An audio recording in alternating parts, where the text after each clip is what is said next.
So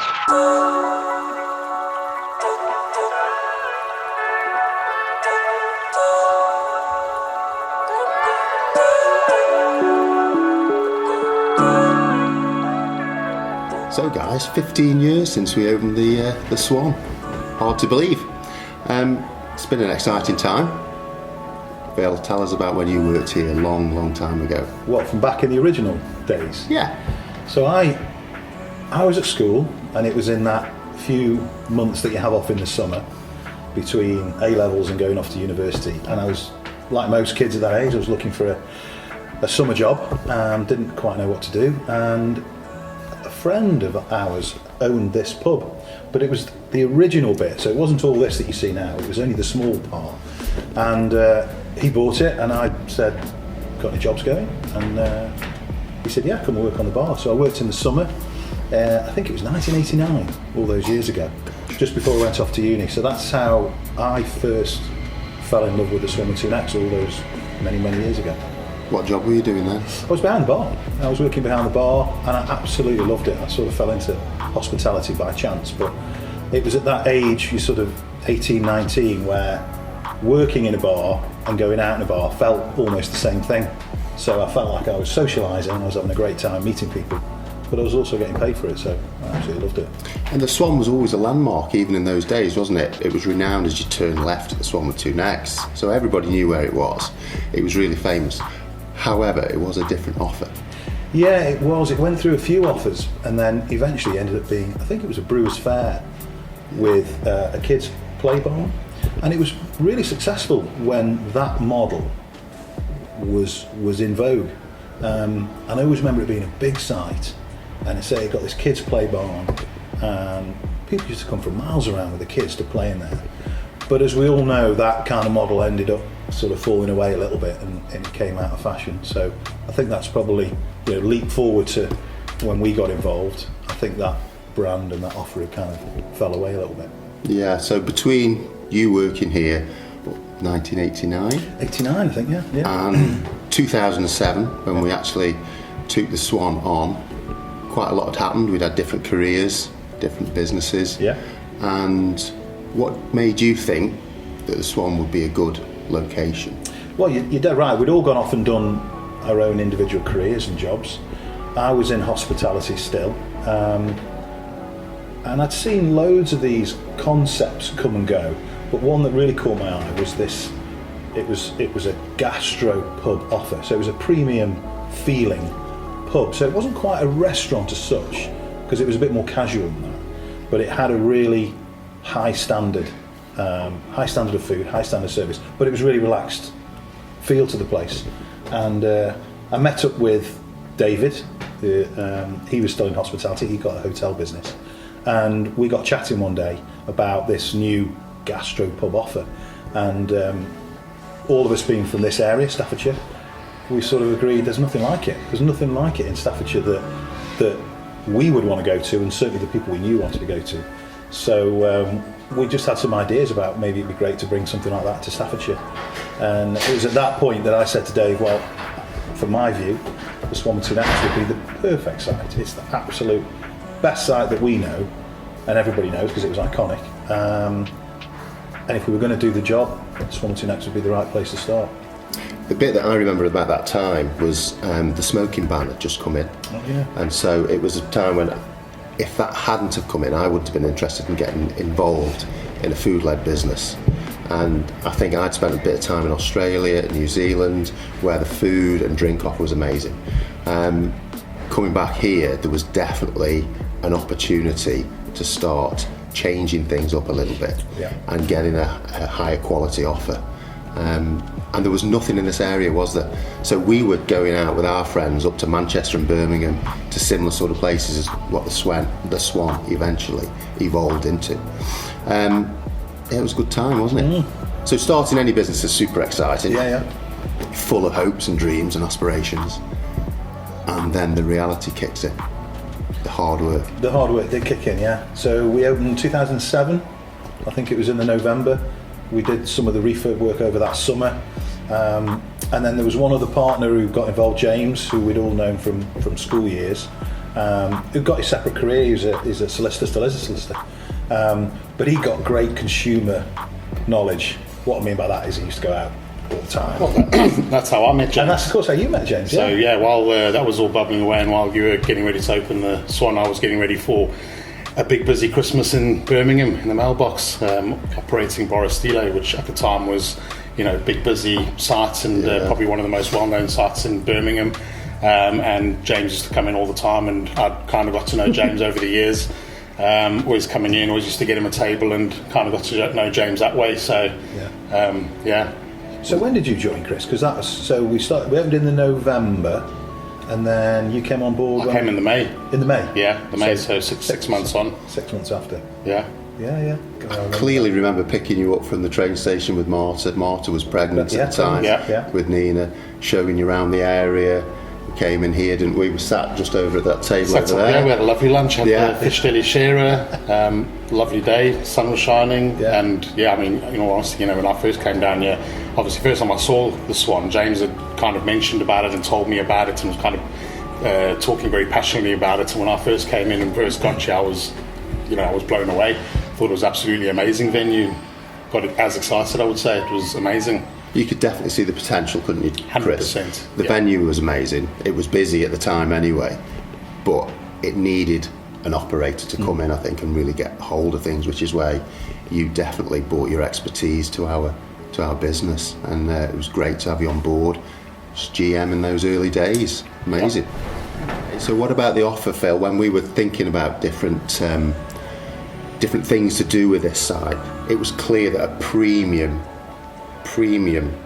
offer was missing in the area. Most definitely, as you said earlier, we used to go out. We knew there's a lot of people around here, and we knew that they would all venture out to different towns and villages and cities for that special Friday night, Saturday night or occasion that they wanted, because there was something lacking in the area.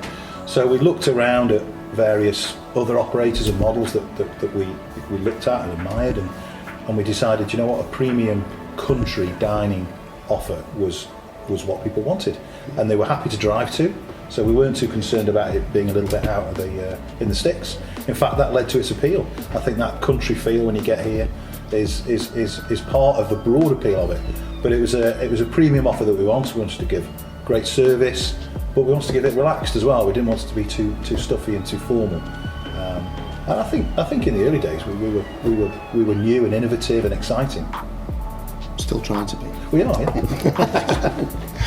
Yeah, it was good, wasn't it? But it's definitely the best diet I've ever been on. I still think back now, because as my intention was to be an investor in the business, which lasted about 48 hours before I was cleaning toilets and rolling the sleeves up.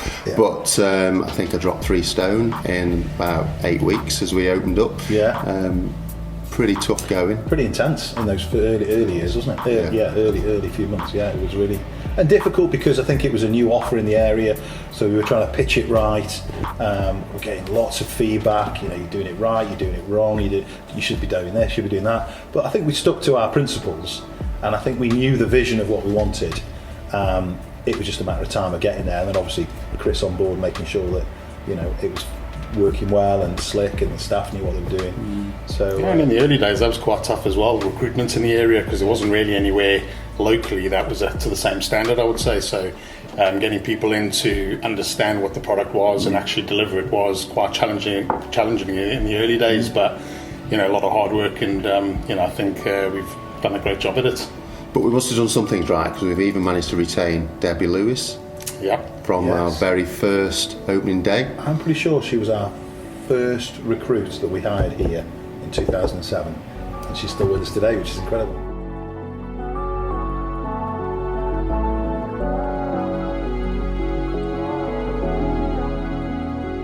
So Chris, after we'd managed to persuade you to come and join us, which wasn't a difficult job, you saw the potential, I think, in not only the building and the site, but also probably becoming part of an independent business. So you joined us in the May. How did that year go? Because we were right in the middle of the financial crash. There was a crisis going on. Interest rates had collapsed, which was a good thing, but confidence from the consumer was at probably an all-time low. How did you feel that year went? It was really interesting. I mean, obviously, I was working in Birmingham at the time, really successful restaurant.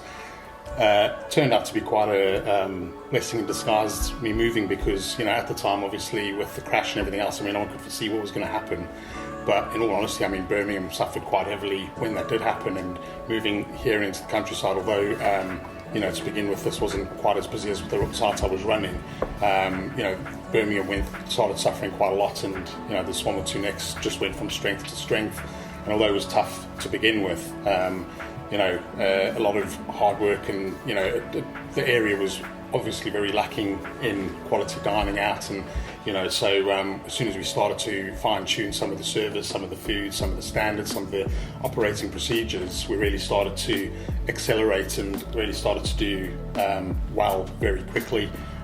So I started in the May, and I'd probably say by the December things really started to get really successful. I would agree. We had a really good Christmas, didn't we? A great December, and I think December brings out all your regulars, but it also brings out a whole new market who've probably heard about the Swan but are yet to try it, and they thought, well, Christmas time, let's give it a go. And then we saw the fruits of that labour in the December. From the January onwards, then it just went on and on, and then just carried on into the next year. Yeah. And you're right, we were in the middle of a bad crisis, so we were all a bit worried that we'd just opened this brand new business. I think the restaurant business is well known for failing in the first couple of 3 years, so we had a lot of pressure on us to make it work, but like you say, from that December onwards, it kind of just then went through the roof, really. It was a turning point, wasn't it? It was. Any new business, I think, goes through obviously a difficult period when it starts off and it's teething problems, but we'd also got a new concept for the area, so people didn't really understand what a gastropub was in the area, and it took that amount of time for us to sort of educate people a little bit as well, so they understood what we were all about. They thought we were fine dining restaurants at first, some people didn't they? Some people thought we were just a pub. They didn't really realise exactly what we were, but that busy Christmas then set us up, didn't it? And it carried on, cracking on after that. But I also remember probably a few years after that, when the recession had ended and we came out of that suddenly we just became busier and busier and busier as people came out and were spending money again. And the Swan had some absolutely corking years, didn't it? It did. And then we started to attract some real talent as well, as the reputation started to grow, like Pascal joined us, and, we had a load of individuals who were very talented and very passionate about delivering good customer service we started to attract that kind of talent, and, people coming in, and we were able to really take our service to the next level as well. And the Swan was a hotbed of development potential for Paragon, wasn't it? The sort of foundation, if you like, of the team that we've got now still came out of the Swan. Head of Ops Ian started in the kitchen, came over from Mitchells and Butler, and obviously learnt the Paragon way that we were just formulating ourselves at that time. Anybody else who's come through? Anybody else who was still from the Swan days, apart from Ian? Well, I mean, pretty much our entire head office team have all come through the ranks and developed into, At some point, they've all had a spell. All had their hands in, absolutely. Yeah, so it was a definite hotbed of talent at one time.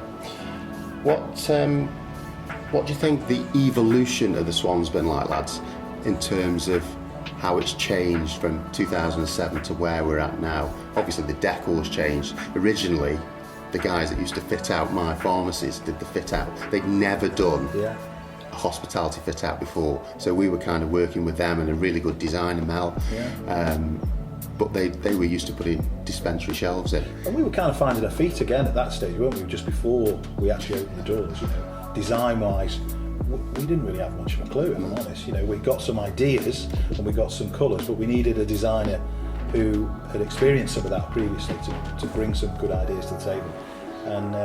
And then over the years we've obviously gone back to it and revised it, and new furniture and new decor and new lighting, and I think we're just trying to keep it current. I think that's the aim with the offer and the menus and the decor. We're just trying to keep things current so people have got a good reason to come back time and time again. But from where we started there in 2007 with that, which was at the time a revolutionary design certainly, because it wasn't a gastro pub that we'd seen in other areas either. It was quite a bit more refined, and we'd got these wallpapers that people had never seen before, people coming in to touch all the different wallpapers, and we injected that bit of design element that still today is part of our ethos, isn't it? Yeah. You know, with great food, great service, but also in great surroundings with amazing design. Attention to detail, isn't it? It is. Big focus. And the offer's changed a little bit over time. Chris, you've been integral to the menus and how that's worked out. So originally we had Poussin on the menu and things that certainly we haven't had on since. It evolved to a Pan-Asian menu at one time. Yeah, Thai red curry was one of mine, and I think that's probably one of my personal favourites, but I think it does seem to be everyone else's favourite as well. Has the pie been on since day one? Pie's been on since day one, so that's a 15-year-old dish that still people want to come and enjoy. Yeah, super popular.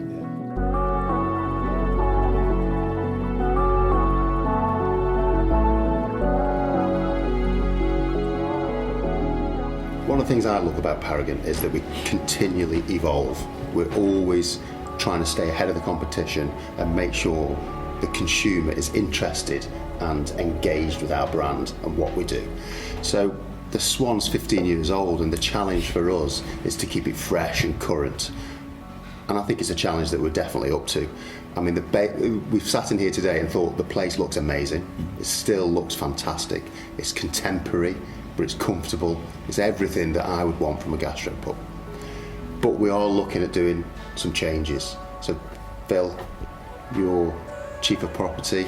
Yeah. What are we looking at doing in evolving the fabric of the building?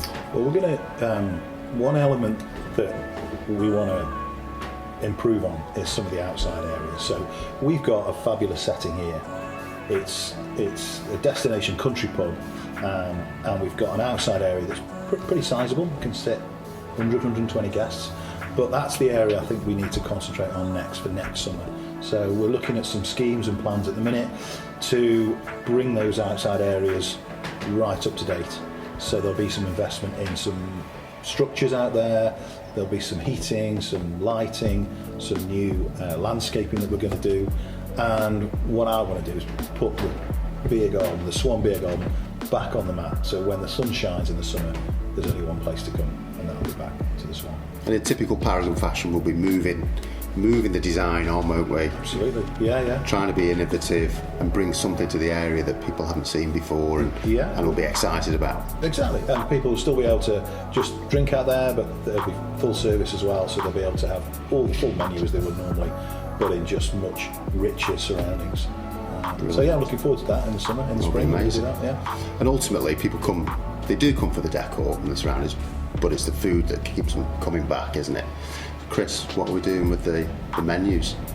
Yeah, so the menus obviously are extremely important. I mean, we've been set the benchmark in the area for probably 15 years, and I suppose the challenge is to make sure we continue to be the benchmark in the area. So we've been having menu development meetings and paying a lot of attention to make sure we take our offer and keep our offer fresh. So there's going to be some new changes coming into the menu.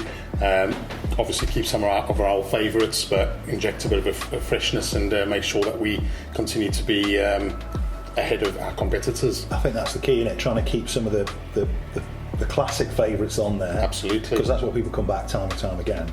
But equally, giving other reasons for people to return with some fresh, innovative dishes. So, yeah, it's a balance. It's hard, isn't it? It's tricky to get that right, but we spend a lot of time on that, and hopefully it's proven as well. Definitely. Look, it's been a great 15 years, hasn't it? And the whole foundation of Paragon came from the Swan with two necks. When people ask me, I always get asked, which site is your favourite? And it's difficult not to say the Swan. I agree, yeah. Even though I love every one of our sites, they're all amazing venues, the Swan with two necks will always have a special affection for all of us, I think, won't it? Absolutely. Favourite child? You can't say that, can you? Listen, I'm looking forward to the next 15 years. I'm sure you boys are as well, but I think at the heart of Paragon, the Swan with two necks will still be number one.